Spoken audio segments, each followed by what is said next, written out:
The night Karen was taken away in handcuffs should have marked the end of everything. Neighbors celebrated. Children played in the street without their parents worrying about Karen popping out to yell at them. And for the first time, our block felt like a community again. But as much as we wanted to believe it was over, I couldn't shake the feeling that the story wasn't finished. Karen was too entangled in the HOA's finances, too desperate to save herself, and too vindictive to go quietly.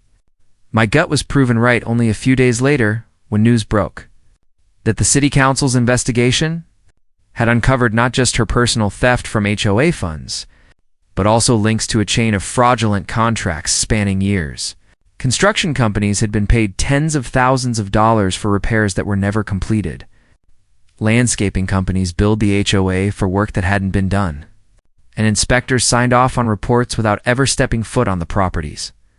It was a house of cards, and Karen had been the face of it. Ow! But the deeper investigators dug, the more names they found attached. Suddenly, this wasn't just a neighborhood scandal, it was a citywide issue. Local news channels began running nightly segments. Reporters camped outside Karen's house, despite her being in custody, and the HOA became a household name for corruption. And because I was the neighbor who had gone toe-to-toe with her from the start, my name was dragged into it too. Reporters knocked on my door daily, wanting interviews, asking how it all began with her blocking my garage and the helicopter stunt that had gone viral. I kept my answers measured and cautious, but the attention made me uneasy. I had never wanted to be in the spotlight. All I'd wanted was peace in my own home. Karen, however, thrived on attention, even negative attention. From jail, she somehow managed to smuggle out statements through her lawyer, painting herself as the scapegoat for a corrupt system. She claimed the contractors and council had set her up, that she was being punished for trying to keep the neighborhood under control, and that people like me had orchestrated her downfall because we were jealous of her power. Her delusion was staggering. But the dangerous part was that she still had a small but loud group of supporters who believed her. They showed up at council meetings, holding signs, shouting about conspiracies, harassing anyone who spoke out against her. It was bizarre, almost cult-like, but it made navigating the situation more volatile. Meanwhile, my personal life took another hit. One night, I returned home to find my house had been egged and my mailbox smashed in. Spray painted across my fence were the words, "Karen was right." The message was clear. Someone from her circle was trying to intimidate me. I filed another police report, but it felt like I was living in a constant cycle of escalation. I reinforced my home security yet again, and neighbors rallied to watch out for one another. What Karen hadn't accounted for was that her downfall had also created unity. People who had once avoided confrontation with her were now standing together, willing to let her allies continue her legacy of intimidation. The legal system, however, moved slowly. Weeks dragged into months as hearings were delayed, evidence was reviewed, and lawyers filed motion after motion. Karen remained in custody for some charges, but was granted bail on others, which meant she was still a looming presence, even if not physically on our street. One morning, I opened the newspaper to see her face plastered across the front page with the headline, "HOA Scandal Widens, City Officials Under Fire." The article detailed how certain council members signed off on Karen's bogus invoices for years, possibly in exchange for kickbacks. Now they too were under investigation. And suddenly the story wasn't just about one neighborhood tyrant, it was about systemic corruption at multiple levels of local government. Despite everything, Karen found a way to reach me directly. One afternoon, I received a letter in the mail with no return address. Inside was a handwritten note in her unmistakable scrawl. "You think you've won? But you don't understand who you're dealing with. I will always come back stronger." My hands trembled as I read it. Whether she had written it before going to jail or had found a way to send it through someone on the outside, the message was chilling. She wasn't letting go, and I had no doubt she would try to drag me down with her if it meant saving herself. The final straw came when I was subpoenaed to testify in front of the grand jury investigating the HOA scandal. I knew it was inevitably had been too involved from the beginning, but sitting in that courtroom, recounting everything from the day she blocked my garage with her car to the helicopter airlift, the vandalism, the swatting attempt, and the harassment, made me realize just how surreal the past year had been. The jurors listened intently, their faces a mix of disbelief and outrage. I felt a sense of relief knowing my story was helping build the case against her. Still, testifying put me in the direct line of fire again. Karen's lawyers accused me of exaggeration. Her supporters called me a liar. And the stress began taking its toll on me and my family. Then came the moment none of us expected. During one of the pre-trial hearings, Karen lost her temper so spectacularly that it became a turning point. As the judge denied one of her motions, she stood up, shouting obscenities, accusing the court of being bought out and declaring that she would burn this whole city down before she let them take her down. Bailiffs rushed to restrain her, and cameras captured every second of it. The footage spread like wildfire online, undoing whatever shred of credibility she still had. From that point on, even her supporters began to waver, realizing they were backing someone completely out of control. Still, Karen wasn't finished. In the days following her courtroom outburst, there were whispers of her cutting deals, trying to drag others down with her in exchange for leniency.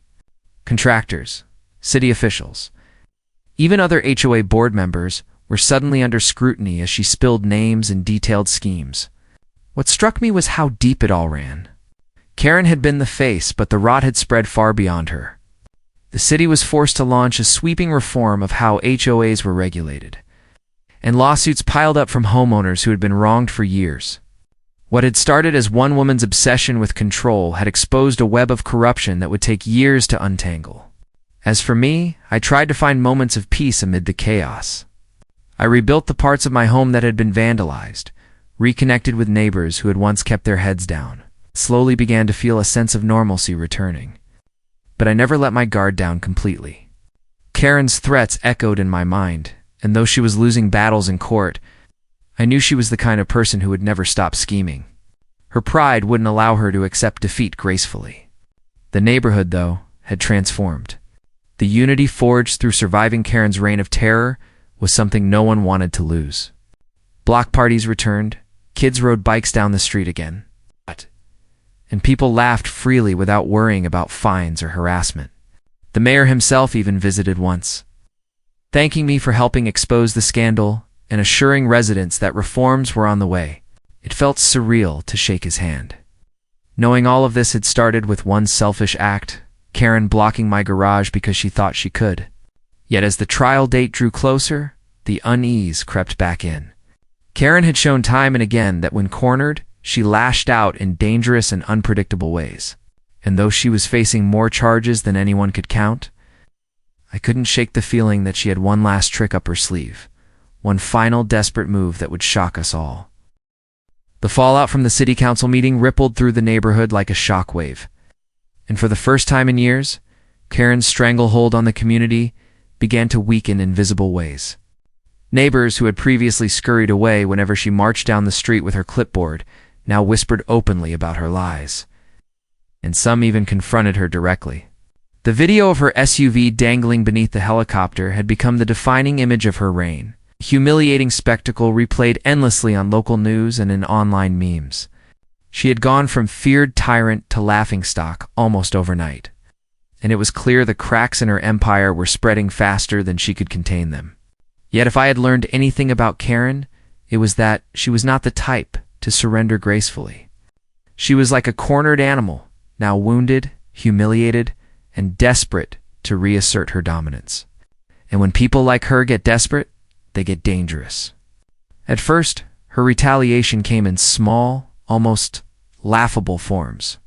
I would wake up to find trash bags scattered across my lawn, clearly dumped there in the night. Someone, no doubt Karen spray, painted childish insults on the sidewalk in front of my driveway.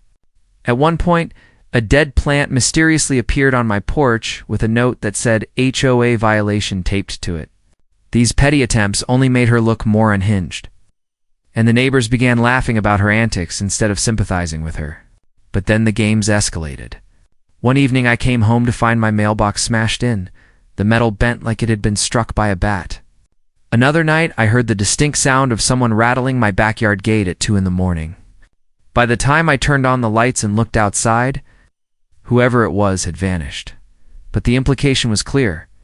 Karen was trying to intimidate me into silence. I reported every incident to the police, filing complaints and compiling evidence. The officers, already aware of her reputation, listened carefully but admitted that without direct proof, there wasn't much they could do. Still, the mounting reports painted a damning picture, and I knew it was only a matter of time before her behavior caught up with her. Meanwhile, the city council investigation into the HOA was heating up.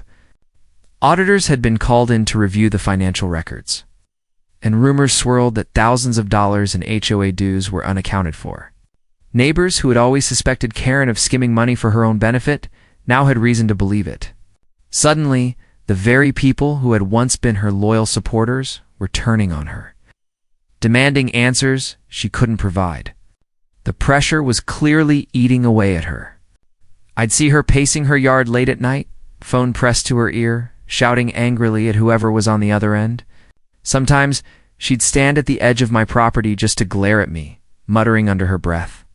I ignored her as best I could, but inside I remained alert because I knew she wasn't done. And sure enough, one evening, she proved me right. It was a Friday night, and I had just settled into my living room when I heard the unmistakable wail of sirens outside. Red and blue lights reflected off my windows, and when I stepped outside, 3 police cruisers were parked in front of my house. Karen was standing there dramatically, clutching her chest like she was the star of some tragic play. She pointed at me and shouted, "That's him." He threatened me. He said he would destroy me. My jaw nearly hit the ground. Within minutes, an officer approached me, explaining that Karen had accused me of making violent threats against her and the HOA board. Of course, the accusation was absurd, but Karen's performance was so exaggerated, so dripping with fake tears, that it almost looked believable to someone who didn't know her history. Fortunately, I had prepared for exactly this kind of stunt. For weeks, I had been running security cameras around my property, capturing everything. I calmly invited the officers inside, pulled up the footage from the last several days, and showed them the reality. Not only had I not threatened her, but it was Karen herself who had been creeping around my property, leaving trash, vandalizing my mailbox, and rattling my gate in the dead of night. The officers watched in silence, their expressions hardening with each clip. By the time the video ended, Karen's crocodile tears were drying up fast. One officer turned to her and asked bluntly, "Do you have any evidence of your claims?" She stammered, faltered, and finally muttered something about trusting her word. That was the moment the tables truly turned. Instead of me being hauled away in handcuffs, the officers pulled her aside, questioned her sharply, and warned her that filing false reports was a crime. The look on her face as they drove off without arresting me was priceless, a mix of rage, humiliation, and panic. Word of the incident spread quickly through the neighborhood, adding fuel to the fire of her downfall. Neighbors who had once stayed neutral now openly sided against her, emboldened by the knowledge that she was vulnerable. The city council's investigation picked up speed, with auditors uncovering damning evidence of financial mismanagement. Thousands of dollars in HOA dues had been redirected into miscellaneous expenses that suspiciously lined up with Karen's lavish personal spending, spa visits, luxury handbags, and even a down payment on her new SUV. When the news broke, it sent shockwaves through the community. People were furious.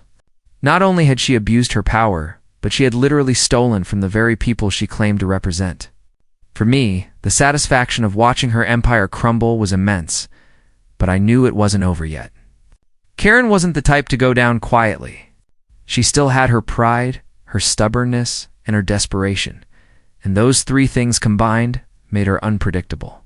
One night as I pulled into my driveway, I saw her standing there in the shadows, her face illuminated by the dim glow of a street lamp. She didn't say a word, just glared at me with eyes full of venom before storming back into her house. It sent a chill down my spine, not because I was afraid, but because I knew she was plotting something. And she was. Within days, another stunt unfolded that made everything so far seem tame in comparison. The city council had scheduled a public hearing to address the findings of their investigation. And Karen, instead of cowering in shame, decided to march in swinging. She showed up with binders full of papers, a team of lawyers at her side, and a wild determination in her eyes. She accused me of orchestrating a smear campaign, accused the auditors of corruption, and even tried to spin the helicopter incident as a public safety hazard caused by me.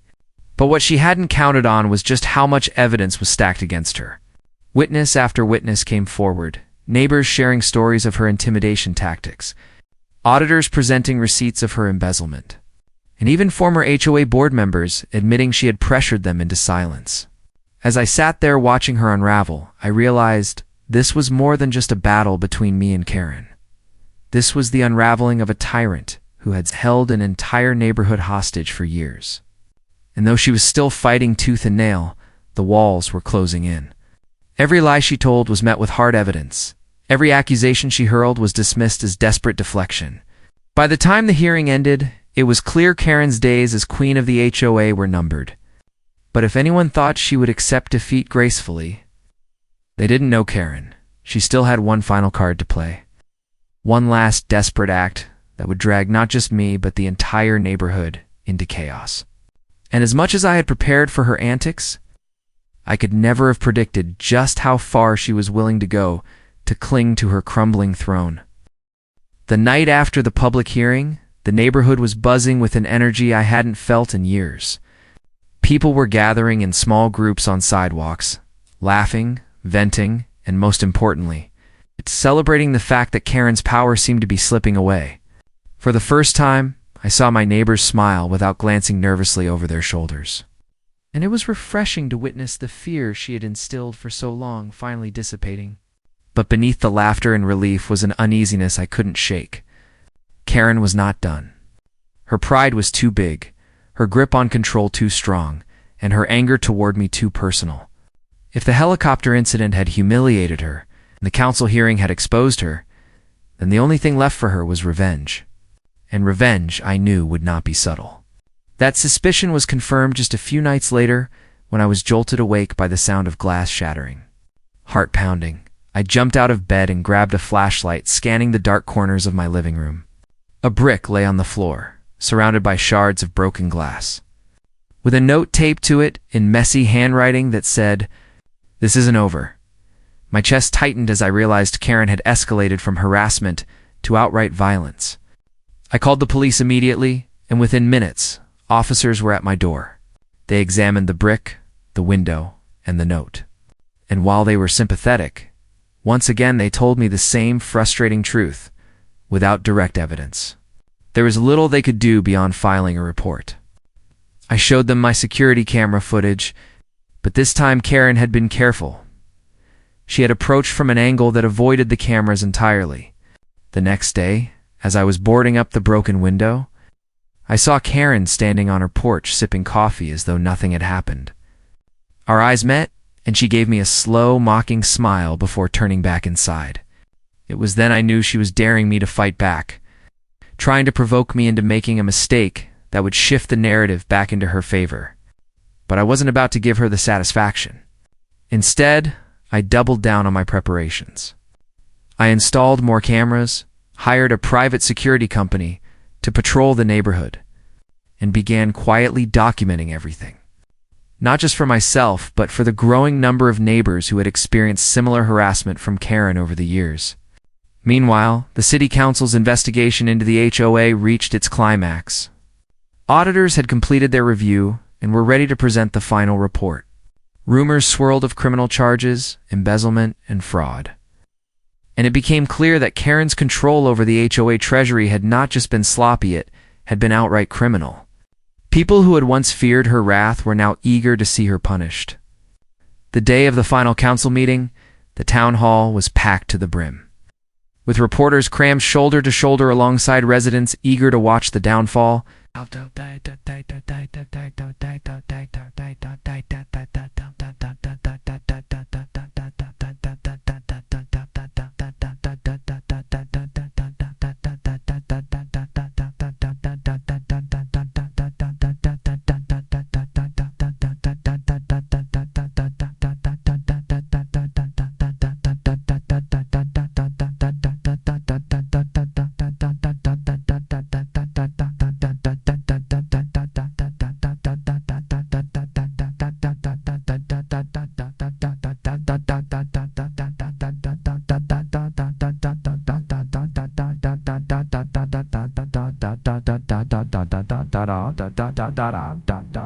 Karen arrived fashionably late, strutting in with oversized sunglasses and a smug expression, as if she were attending a movie premiere instead of her own public shaming.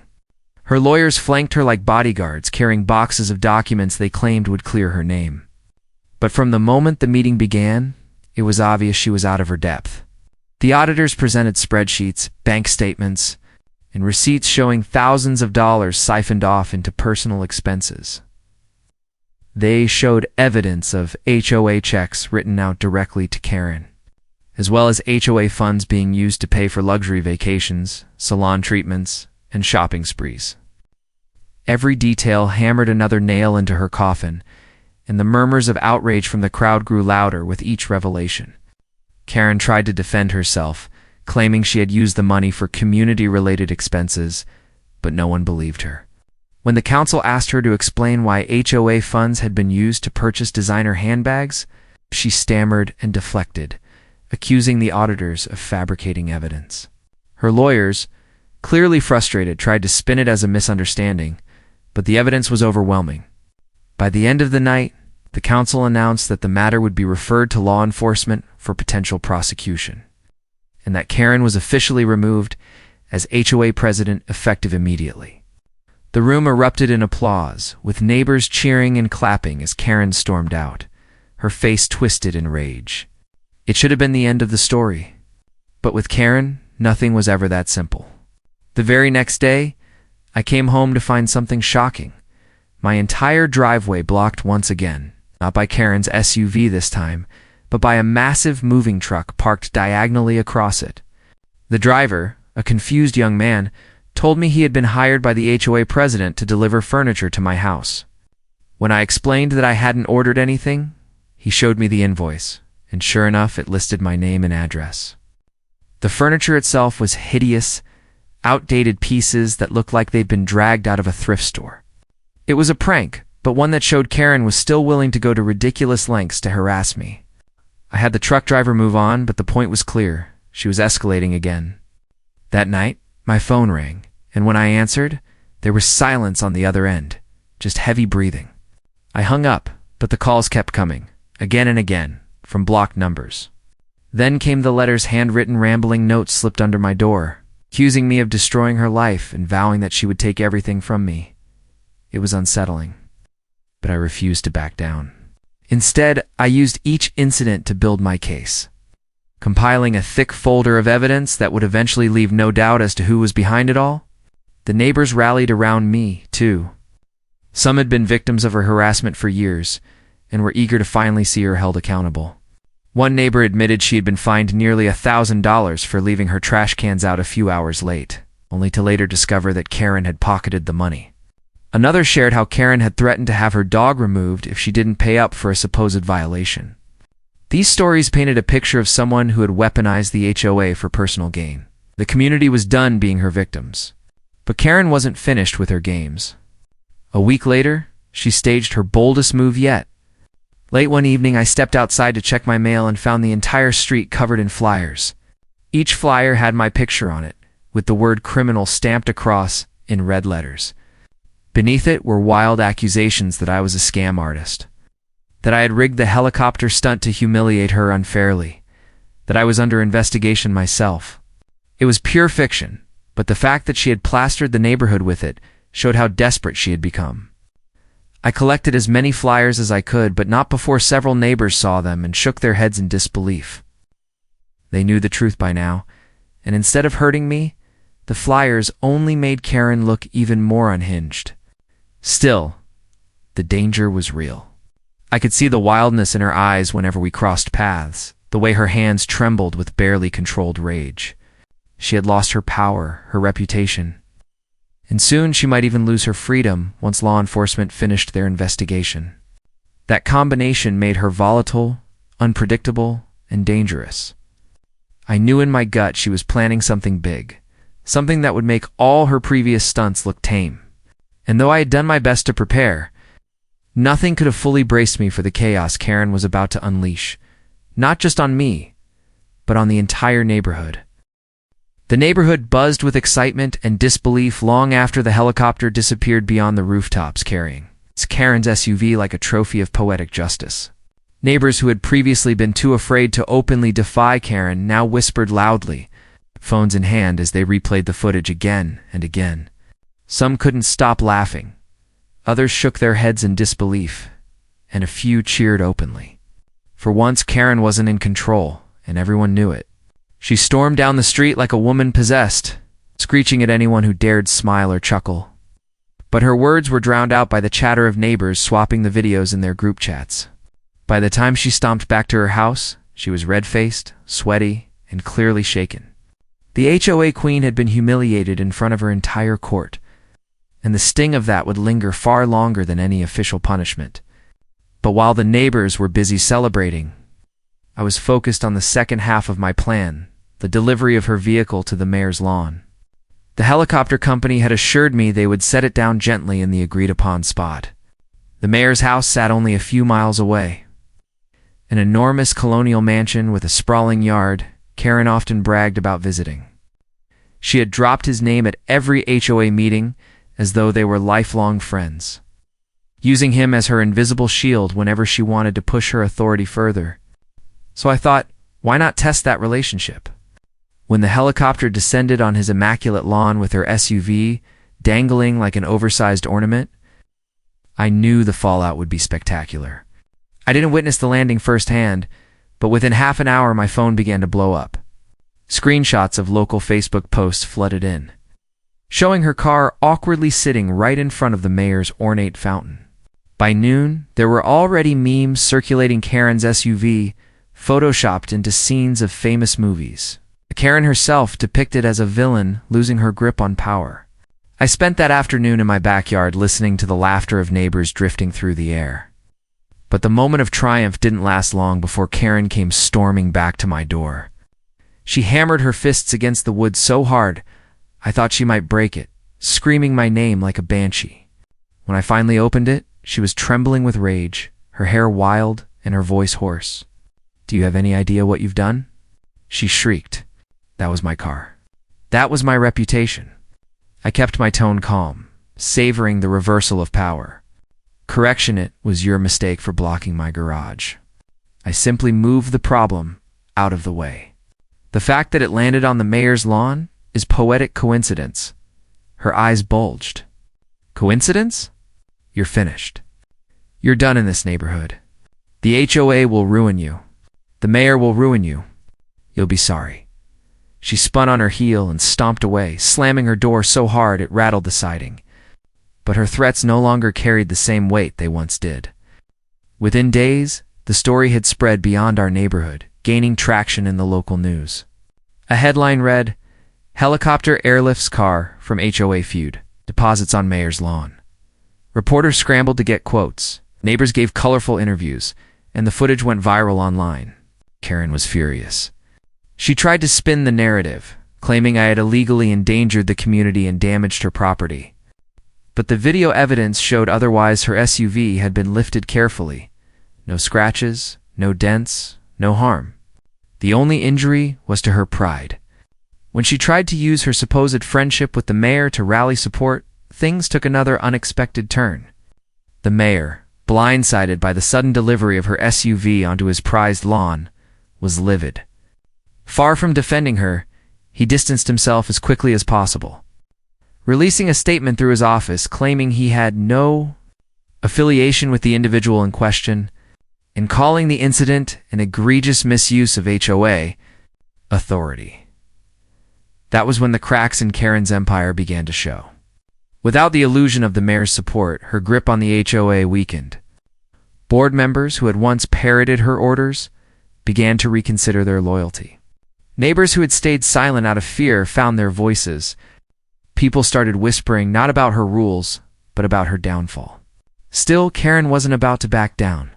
She doubled down instead, filing complaints, sending threatening letters, and calling emergency HOA meetings. One evening, she even showed up at my property with a clipboard, trying to fine me for unapproved landscaping, pointing at my flower beds like they were criminal evidence. I laughed in her face and reminded her she still didn't have a car. The humiliation of having her SUV towed by helicopter had shifted the power dynamic irreversibly. And And no matter how many threats she made, no one took her seriously anymore. But the real storm was yet to come. A week after the airlift, I received a letter not from Karen, but from the city council. Apparently, the mayor had been so embarrassed by the entire ordeal that he demanded a formal review of the HOA's actions. The council wanted to investigate whether Karen and the board were overstepping their authority, and they invited me to testify. When I walked into that council chamber, the room was packed with neighbors, reporters, and city officials. Karen sat at the front, looking like a child forced to explain herself to the principal. Her usual smug confidence had vanished, replaced by a pinched, nervous look as the council grilled her about fabricated rules, unauthorized actions, and abuse of power. I laid out my evidence methodically, the photos of her blocking my garage, the videos of her refusing to move, the bylaws proving she had no authority to reassign driveways. Then I showed the footage of the helicopter lift, explaining how I'd resorted to extreme measures only after exhausting all other legal avenues. The council members exchanged looks, clearly unimpressed with Karen's behavior. When she tried to interrupt, insisting I was a liar and a menace, the council president silenced her with a sharp gavel bang. For the first time, Karen was forced to sit there and watch as her power crumbled in front of her. By the time the meeting ended, it was clear the tide had turned. The council announced they were opening a full investigation into the HOA, including Karen's leadership and financial management. Neighbors erupted in applause, some even patting me on the back as we left. Karen stormed out, refusing to make eye contact with anyone, but her reputation was already in tatters. Walking back home that night, I couldn't help but feel a sense of satisfaction. Not just because I'd stood up to her, but because the community had finally seen through her facade. For years she'd ruled with fear, but now people were laughing at her, mocking her, sharing memes of her SUV dangling from a helicopter. Her name had become synonymous with humiliation. And though she still had fight left in her, it was clear she was on borrowed time. I thought the worst of it was behind me, but Karen wasn't finished yet. As much as the council had stripped away her authority, she still had tricks up her sleeve, and she was determined to get revenge. I found out soon enough just how far she was willing to go. It made everything that had happened so far feel like child's play compared to what was coming next. It's hard to imagine the sheer audacity of a neighbor until you've faced it head on. And I can tell you right now that the night I realized HOA Karen had blocked my garage with her car was the moment I learned just how far entitlement can go. And you need to stick with me until the end, because you won't believe how it all unraveled and why. The mayor himself became part of the story. So if you enjoy stories where arrogant people finally get what's coming to them, make sure to subscribe to Sham Stories so you don't miss the next one. I had just come home from a late shift, exhausted and eager to pull into my garage, when my headlights revealed a shiny silver SUV parked snugly across my driveway, angled so perfectly that there was absolutely no way for me to get my car inside. At first I thought maybe a visitor had made a mistake, or maybe someone had a quick emergency. But when I saw the HOA decal on the rear bumper and recognized the license plate, I knew right away it was Karen's. This wasn't just an accident. This was deliberate. She had been simmering with frustration for weeks after I refused to let the HOA dictate every detail of my home, from the color of my shutters to the length of my grass. And I'd been warned she might try something petty. But this was beyond petty. Blocking a garage meant deliberately trying to trap me, and that wasn't something I could just shrug off. I knocked on her door first, thinking maybe confrontation face-to-face would resolve it. When she opened the door, she wore that smug grin she always reserved for moments when she thought she had power. "Problem?" she asked sweetly, leaning against the doorframe like she had all the time in the world. I gestured toward her SUV. "You're blocking my garage. Move it." Her smile widened as though I'd just confirmed her victory. "Actually, no. The HOA voted on parking assignments, and since you haven't been compliant with your dues, I'm reclaiming your space until you pay what you owe." My jaw nearly dropped. Not only was there no such rule, but she was flat out inventing authority she didn't have. "You can't just take my driveway," I snapped, trying to keep my voice steady. "That's private property," she crossed her arms. "Then call the cops. See if they care." With that, she shut the door, leaving me fuming on her porch. I did call the cops, figuring surely this would be cut and dry. But when the patrol car arrived and the officer stepped out, his tone was hesitant. He looked over the situation, scratched his head, and finally said, "Technically, it's a civil matter. Since it's on your property, we can't tow without HOA approval, and she's on the board." That was when I realized just how deep Karen's claws went. She had the police tangled in her web of half-truths and fabricated rules, and they weren't going to help me. They left with nothing more than a try to work it out, and I was left staring at the silver blockade in front of my garage. That night I parked on the street, seething, and by morning Karen was out watering her flowers like nothing had happened. Neighbors passed by whispering, some sympathetic, but most too afraid of crossing her to say anything aloud. I spent the next few days documenting everything, snapping photos of her SUV blocking my driveway from different angles, logging each instance she refused to move it, and gathering evidence of her so-called authority. The more I dug, the more I realized just how fraudulent she was being. There was no record of an HOA vote for parking assignments. In fact, the bylaws clearly stated driveways were the sole property of the homeowner. But Karen had always relied on intimidation, and she knew most people would never push back far enough to challenge her lies. I considered traditional towing companies, but everyone I called hesitated when they learned it was an HOA dispute. "We don't want the liability," one dispatcher told me. Karen had poisoned the well so thoroughly that people were afraid to even touch her SUV. That's when a crazy idea struck me. My cousin works in logistics, and he'd once told me about a company that specializes in moving oversized vehicles and even small boats using helicopters. They catered to wealthy clients who needed quick transport for luxury cars. What if instead of towing, I went bigger? What if I literally airlifted her car out of my driveway? At first, it seemed absurd, but the more I thought about it, the more poetic it felt. Karen wanted a show of power? I'd give her one she'd never forget. The logistics were surprisingly straightforward. My cousin put me in touch with the company. And though the operator initially laughed when I explained the situation, he quickly turned serious when I said I'd pay in cash. He warned me about permits, but I'd already researched enough to know private property gave me some leeway. I signed the paperwork, arranged the schedule, and waited. All the while, Karen strutted around the neighborhood like a queen, boasting about how she had put me in my place. She had no idea what was coming. The morning of the lift, I barely slept from the adrenaline. I woke before dawn, double-checked my cameras, and called the company to confirm. By 9 a.m., the faint thrum of helicopter blades echoed over the rooftops, drawing curious neighbors into their yards. Karen herself stepped outside, shielding her eyes from the sun as the massive machine descended. At first, she probably thought it was some kind of training drill or maybe a media stunt. But then the crew landed, marched straight up my driveway, and began rigging her SUV with heavy-duty straps. The look on her face when she realized what was happening was priceless. First confusion, then horror, then sputtering rage. She bolted forward, shrieking at the workers to stop, waving her arms like she could physically block them. But they ignored her, acting with the calm professionalism of people used to dealing with hysterical clients. By the time the chopper rose back into the air, carrying Karen's SUV dangling like a toy beneath it, the entire neighborhood had gathered. Phones were out, recording every second, and the roar of the helicopter nearly drowned out Karen's screaming. She ran down the street barefoot, chasing it, while neighbors burst into laughter or gasps. I stood at the edge of my driveway, arms folded, finally tasting the sweet satisfaction of a victory that had been weeks in the making. And as for where the SUV was headed, well, that was the best part of the plan. It wasn't just being removed.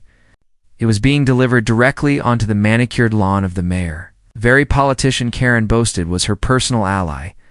If she wanted to flaunt connections, she'd now have to explain why her car was parked like a dropped package in front of his house. I won't spoil everything yet, because you need to hear how the mayor reacted, how the town council erupted afterward, and how Karen's empire of intimidation came crumbling down piece by piece. But let's just say that morning was the spark that lit a fire Karen could never put out.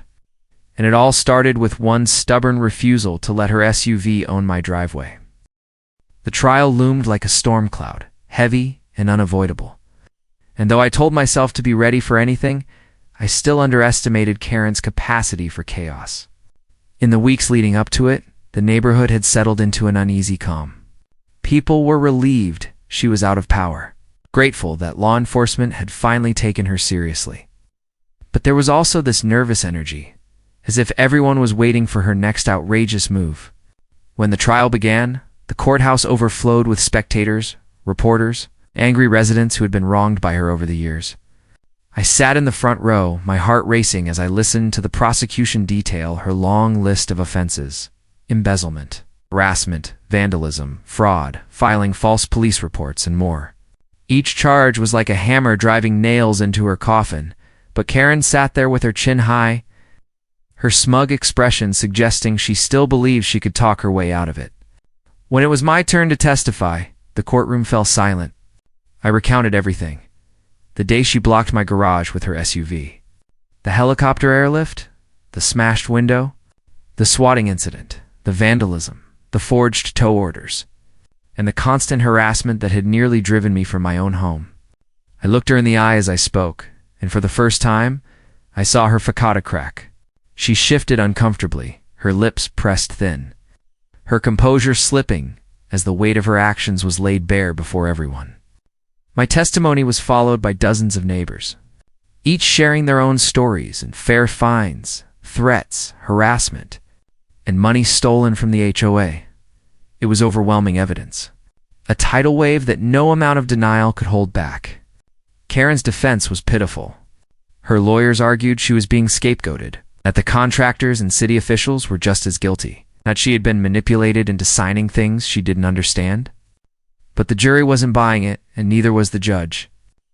The courtroom gasped when the prosecution presented video evidence: my security footage of her spray painting my garage door and her voice on the 911 recordings making false claims about me. It was undeniable. The image of Karen in her hoodie, can of paint in hand, seared into everyone's mind as the moment her lies crumbled. Still, Karen wasn't one to go quietly. On the fourth day of the trial, during a recess, she caused a scene so outrageous it made headlines around the country. She leaped from her seat, screaming at the judge that the trial was rigged and that I was part of some elaborate conspiracy to ruin her life. She tried to rush at me in the courtroom only to be tackled by bailiffs before she could get close. Cameras caught everything, and by the evening, the footage had gone viral, turning Karen into a national symbol of HOA abuse and corruption.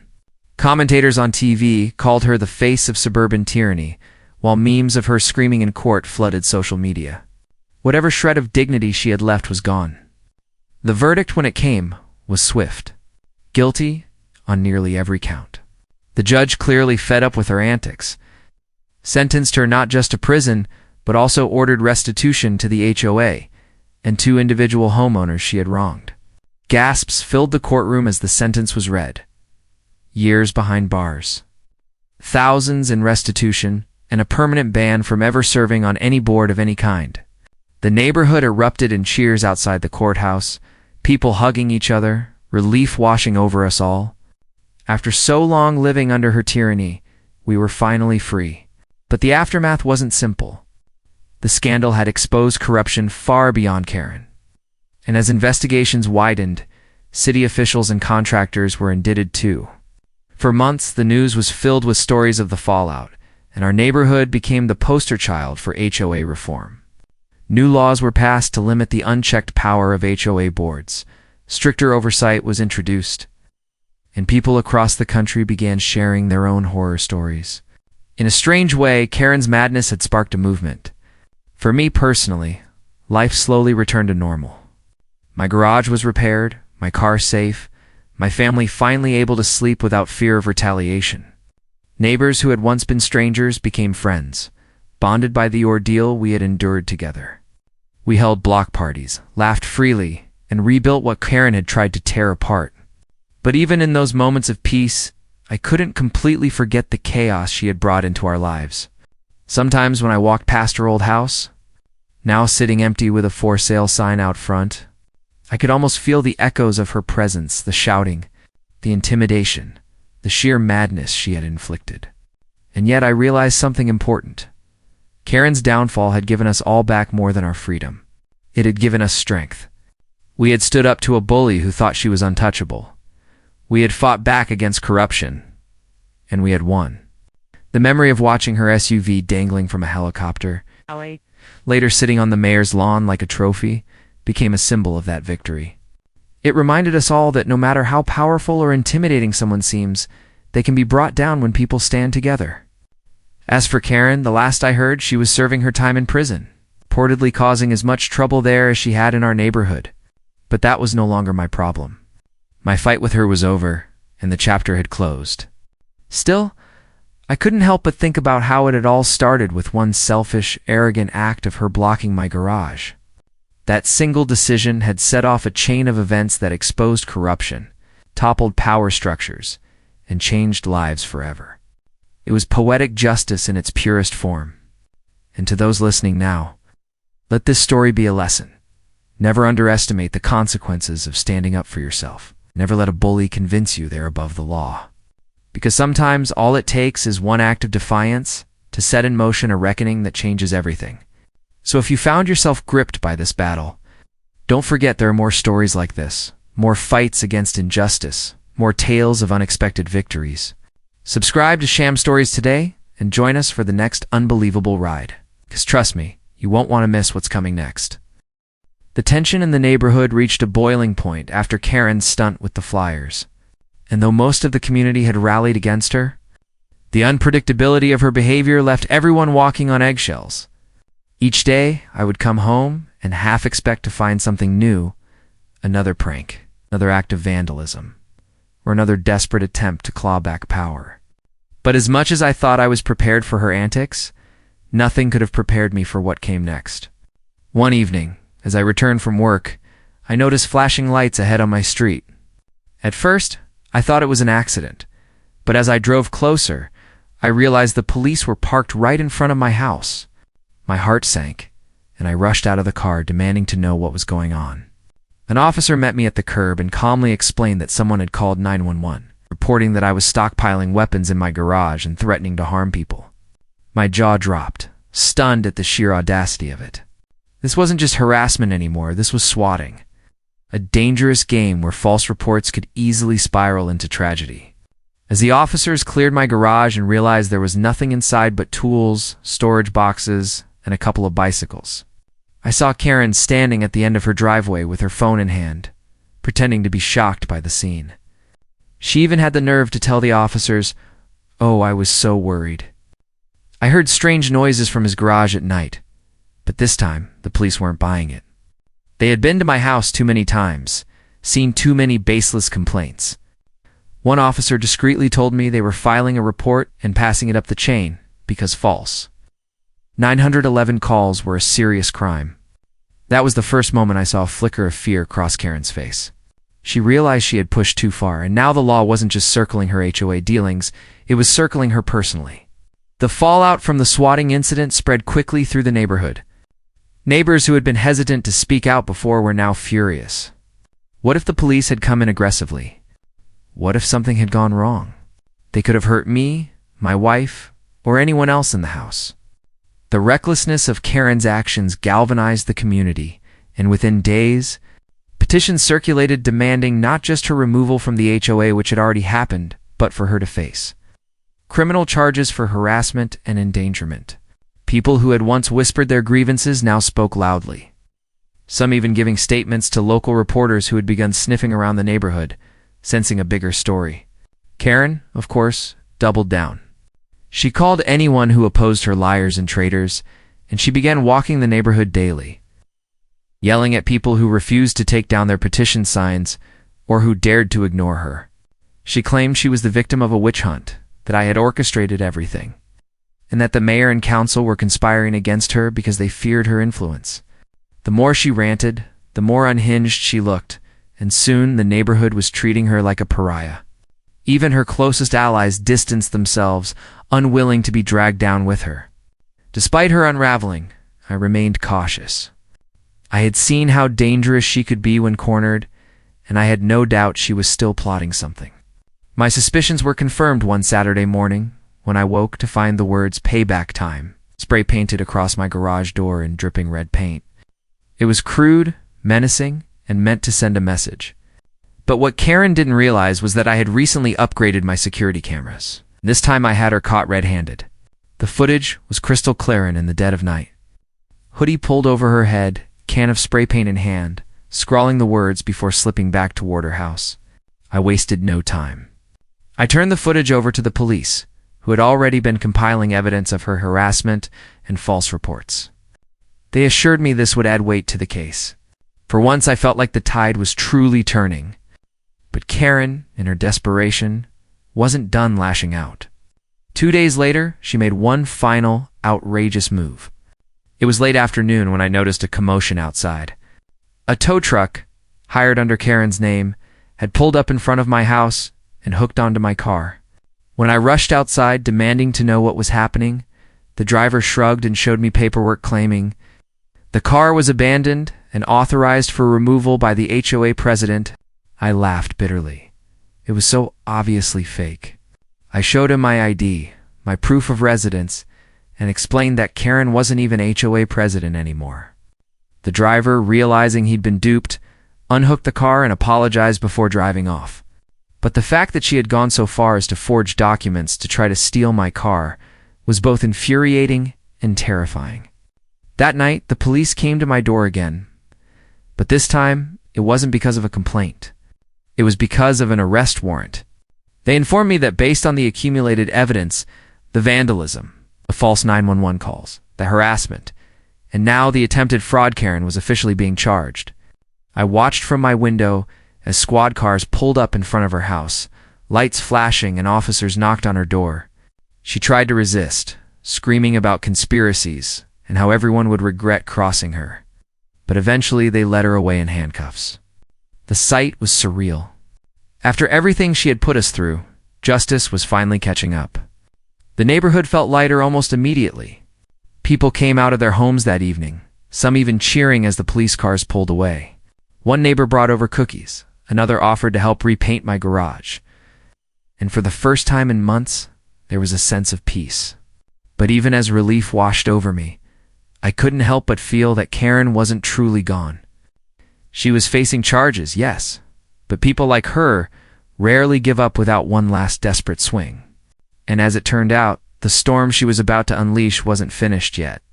Because while Karen was being processed downtown, a bigger revelation was unfolding.